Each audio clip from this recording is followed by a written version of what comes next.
Este episodio es posible gracias a los donativos de nuestros escuchas. Ayúdanos a continuar.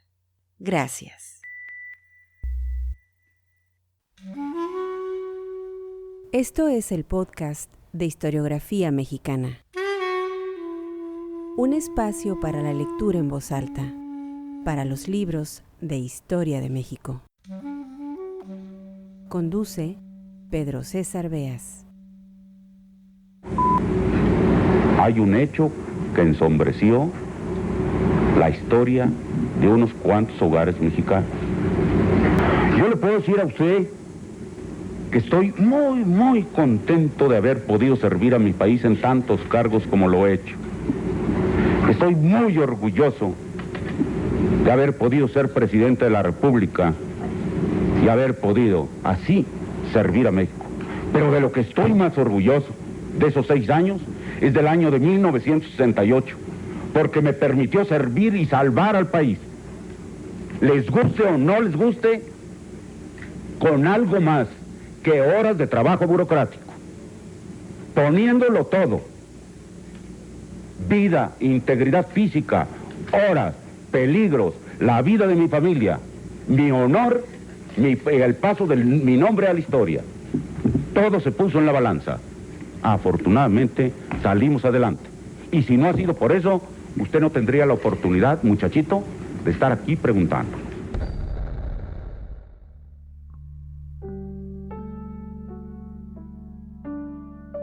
Esa era la voz de Gustavo Díaz Ordaz en 1977, convencido de que había salvado al país.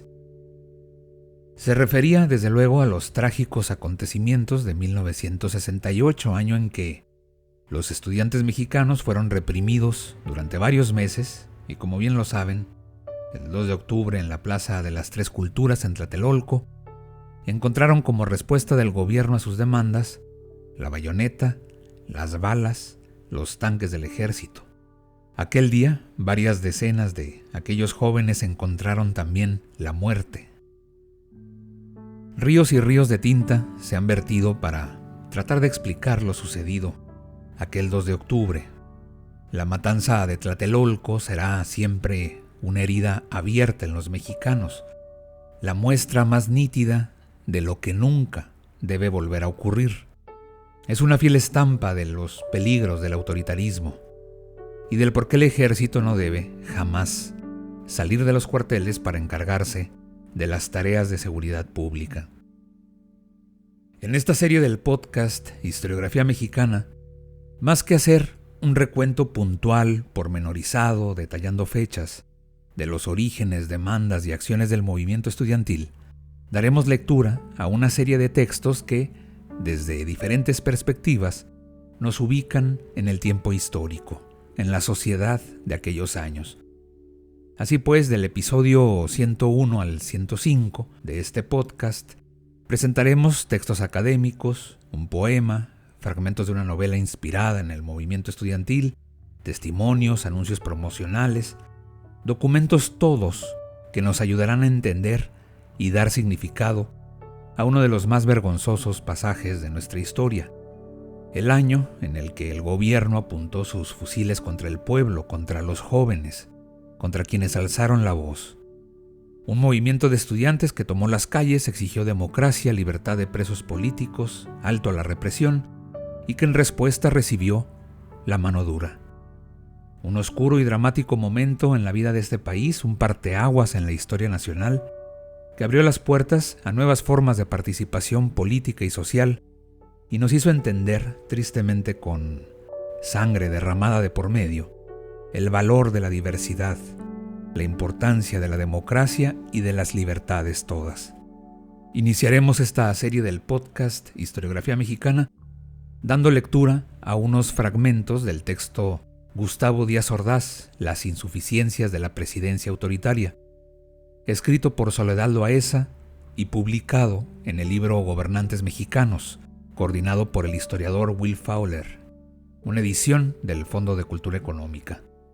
Un interesante documento que muestra los errores de cálculo del gobierno un régimen acorralado que por vez primera sentía perder el control de su absoluto dominio sobre sus gobernados. Al final de la lectura en voz alta, encontrarán un audio de un anuncio televisivo de 1968. Habrá que recordar que la inauguración de los Juegos Olímpicos, con sede en México, estaba programada para el 12 de octubre. Semanas previas a la celebración del evento deportivo, circularon en la televisión mexicana una serie de promocionales que, vistos a la luz del presente, están mal por donde se les mire. Ya escucharán el audio, pero la escena es así. Cantinflas, quien la hace de policía, llega a la comisaría con un detenido. Un joven que su falta era andar greñudo y barbudo. Una bola de pelos, dice el comediante.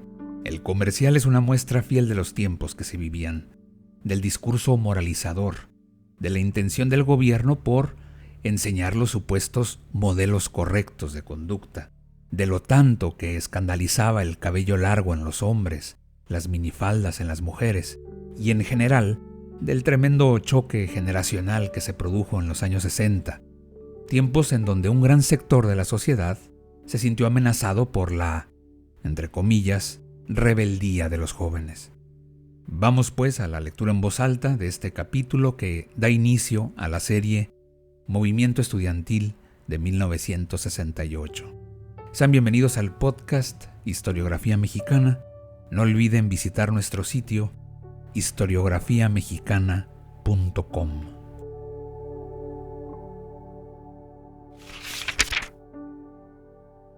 La fatalidad del movimiento estudiantil de 1968.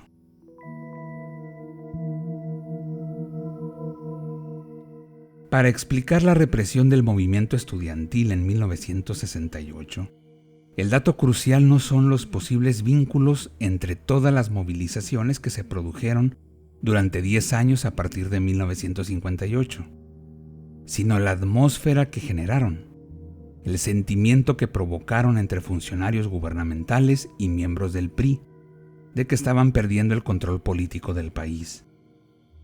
Desde esta perspectiva, el movimiento estudiantil no es la etapa culminante de una estrategia opositora, sino el alfileretazo que destruyó el tenue control de los nervios crispados de un gobierno acorralado. De suerte que cuando el ejército patrullaba las calles del centro de la ciudad en el verano de 1968, lo que dejaba al descubierto era la debilidad del gobierno, y no una fuerza que, por lo visto, había perdido después de una década de lidiar con diferentes tipos de protestas, sin resolver ninguna en forma definitiva. Cuando en 1970 Sodi Pallares le preguntó al presidente Díaz Ordaz por qué en 10 años no se había hecho nada para evitar el movimiento estudiantil, este respondió: la prueba quizá más evidente de que sí se trató de prevenir es que logró, si no evitarse, sí retrasarse por casi un decenio lo que pudo haber explotado mucho antes. Sí fue tratado políticamente, y hasta después, cuando hubo manifestación de violencia criminal, entonces hubo necesidad de tomar otras medidas. Lo cierto es que para el gobierno, en el curso de los años 60, cada vez era más difícil sostener las apariencias de estabilidad y cuasi unanimidad política en que se había sustentado el prestigio del milagro mexicano. La urgencia de que México proyectara la imagen de un país estable y distinto de sus hermanos latinoamericanos, que en esos precisos momentos se enfrentaban también situaciones de movilización y conflicto, adquirió tonos dramáticos en 1968, porque en octubre de ese año debían inaugurarse los Juegos Olímpicos, en cumplimiento de un compromiso adquirido por el gobierno anterior. El entusiasmo del presidente Díaz Ordaz por las Olimpiadas siempre fue leve. La celebración era un motivo de preocupación adicional, dada su percepción de la fragilidad del sistema político.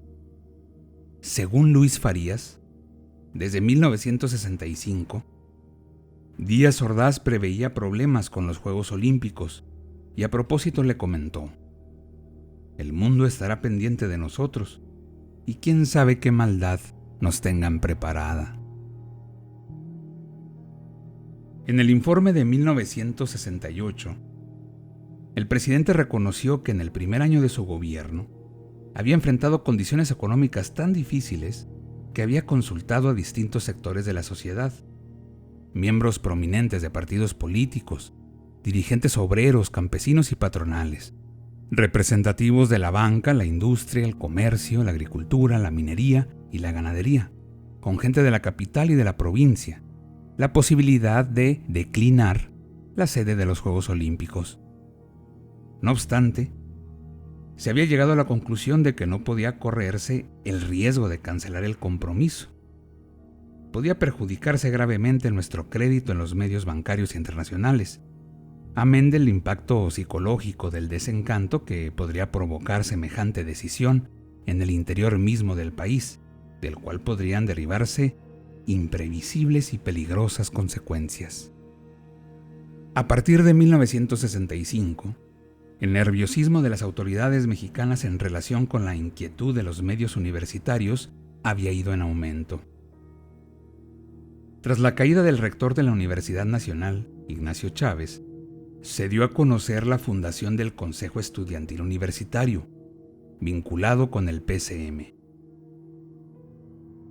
En agosto de 1966, se había fundado la Organización Continental de Estudiantes Latinoamericanos, en La Habana, con el objetivo de promover la solidaridad de los estudiantes del continente en la lucha contra el imperialismo, así como para consolidar los lazos de unión con campesinos y obreros. La efervescencia de los estudiantes universitarios en diferentes ciudades del país es prueba de que la influencia de planteamientos de esta naturaleza estaba presente en las instituciones mexicanas.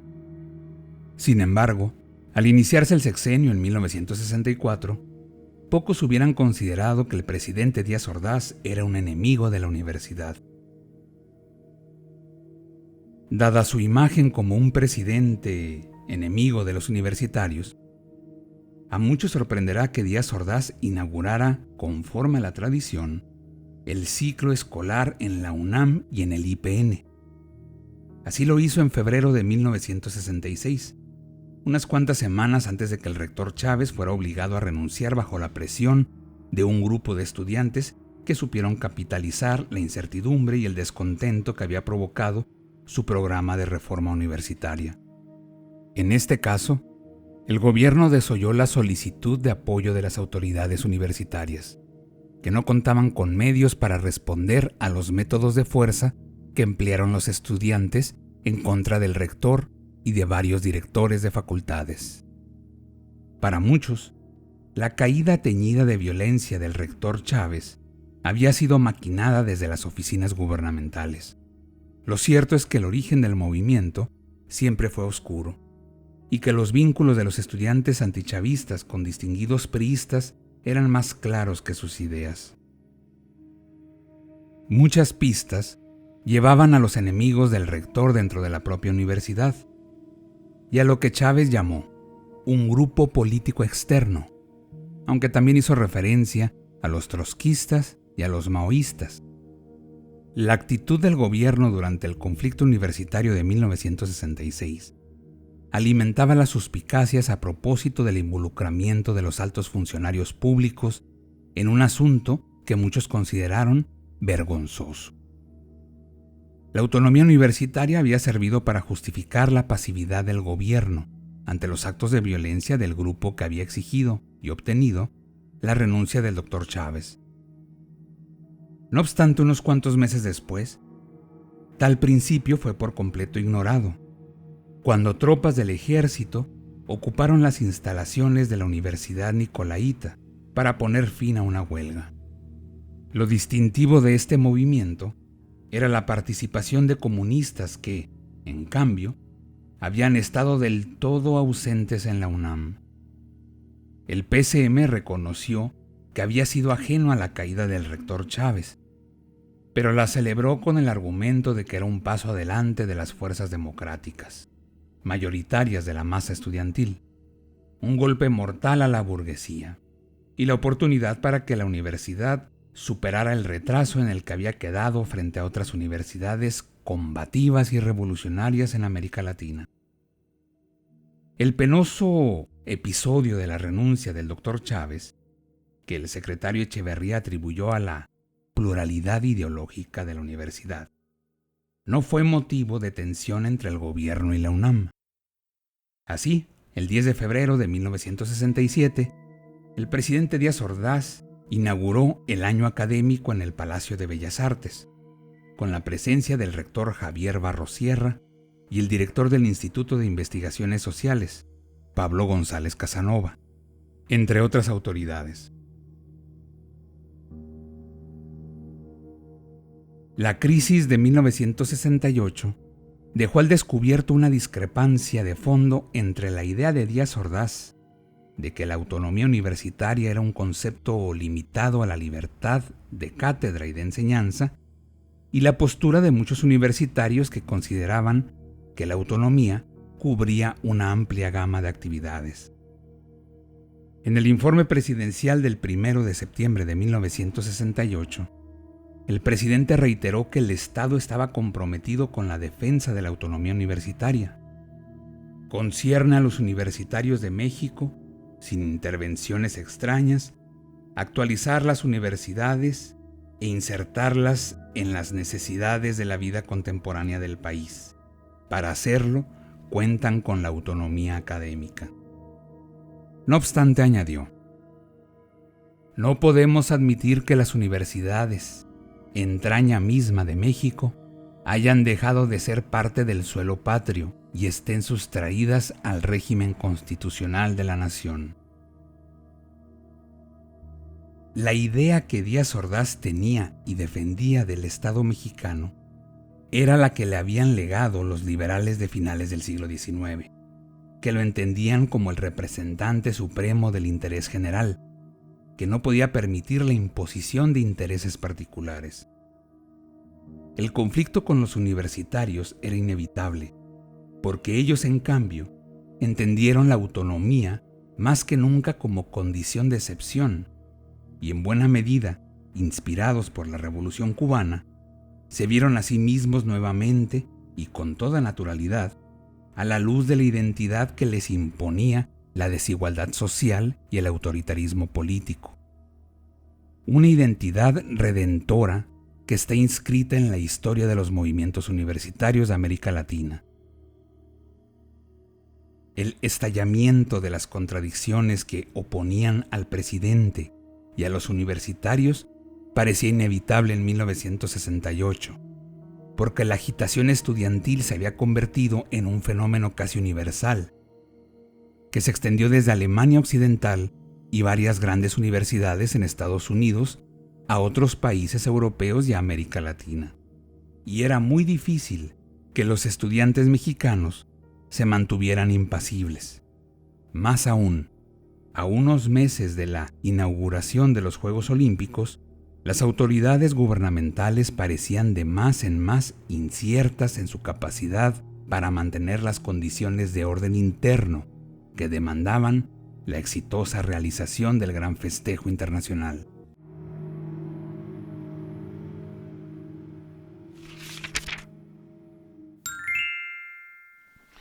Con la novedad que aquí le traigo esta cosa llena de pelos que parece individuo. Me lo encontré en la zona rosa y como se me hizo sospechoso, lo comencé a interrogar a ver desde qué fecha anden estas fachas. Me dice que es de nacionalidad hippie. Como no conozco ese país, yo creo que ha de ser de Jilotepec, pero más bien parece comanche, casi chamula. Lo traigo más bien por faltas de ornato a la ciudad. Porque, señor, estamos en vísperas de Olimpiadas. Entonces, ¿qué espectáculo vamos a dar nosotros? Como le dije a él, lo contaminé, acompáñeme.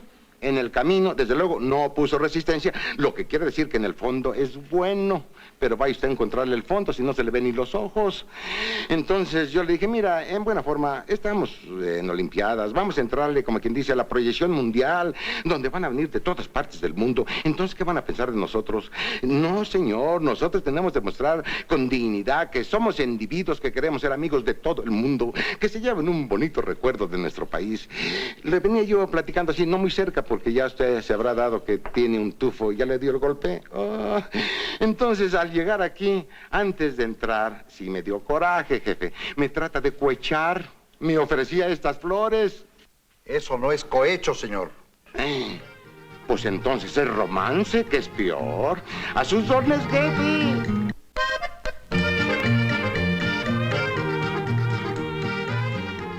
Este episodio fue posible gracias a las amables donaciones de nuestros escuchas. Al convertirte en mecenas de este podcast, fomentas la lectura y la divulgación de la historia de México. Visítanos en historiografiamexicana.com.